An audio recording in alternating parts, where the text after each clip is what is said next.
கண்ணியத்திற்குரியவர்களே, அப்துல் முத்தலிப் கனவு காண்பார். முடிவுக்கு வருகிறேன். அப்துல் முத்தலிப் கனவு காண்பார். நபி ஸல்லல்லாஹு அலைஹி வஸல்லம் அவர்களுக்கு எப்படி வருகிறது என்பதை கனவு காண்பார். ஒரு மரம், அதன் கிளைகள் வானத்தை நோக்கி விரிந்து போகிறது. அது பறக்கும். சில நிலைகளிலே அது வெட்டப்படும். அது வெட்டப்படுகிறது, கல்லை கொண்டு அதை துண்டிக்கப்படும். ஆனால் பெருமானார் ஸல்லல்லாஹு அலைஹி வஸல்லம் அவர்களுடைய அறிவிப்பை பற்றி அங்கே சொல்லப்படும் மரத்தை அவர்கள் கனவு காண்பார்கள். அதிலே வானங்களிலிருந்து விரிந்து இருக்கும் அந்த சில கூட்டங்கள் வரும், அதை வெட்டுவார்கள், அதை வெட்டி வீழ்த்துவார்கள். ஆனால் அதை ஒரு இளைஞன் வந்து தடுப்பான். யார் அந்த மரத்தை வெட்டுகிறார்களோ அவர்களிடத்தில் இருந்து அந்த மரத்தை அவர்கள் காப்பாற்றுவார்.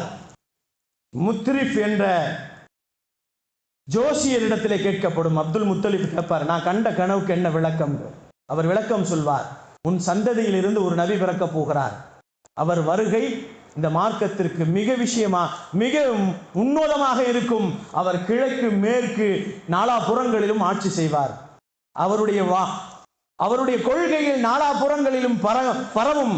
அவர் மட்டுமல்ல, அவர் பாதுகாக்கப்படுவார். அவரை பத்திரமாக நீங்கள் பாதுகாத்துக் கொள்ளுங்கள். அபூ தாலிப் என்று ஒரு இளைஞர் வருவார். அந்த மரம் தான் பெருமான் ஸல்லல்லாஹு அலைஹி வஸல்லம். அந்த பெருமான் ஸல்லல்லாஹு அலைஹி வஸல்லத்தை வெட்டுவதற்கு வருவார்கள். அபூ தாலிப் என்ற ஒரு இளைஞன் தான் வந்து அந்த மரத்தை வெட்டக்கூடியவர்கள் இருந்து பாதுகாப்பார்கள். அவர்தான் முஹம்மது நபி ஸல்லல்லாஹு அலைஹி வஸல்லம் என்று அவர்களுக்கு சொல்லப்படும். ஹாரிஸ் இப்னு ஸயீத் ரலியல்லாஹு அவர்கள் பின்னால் இஸ்லாத்திற்கு வந்தார்கள். அவர்கள் ஒரு கனவு காண்பார்கள். ஜம்சம் கிணற்றிலிருந்து ஒரு ஒளி பிறந்து வரும். ஜம்சம் கிணற்றிலிருந்து ஒரு ஒளி கிளம்பும். அது மக்காவிற்கு போகும். மக்கா இருளாக இருக்கக்கூடிய மக்காவை ஒளிமயமாக மாற்றும். மதீனாவிற்கு போகும். மதீனா இருண்டு போயிருக்கும், அதை ஒளிமயமாக மாற்றும்.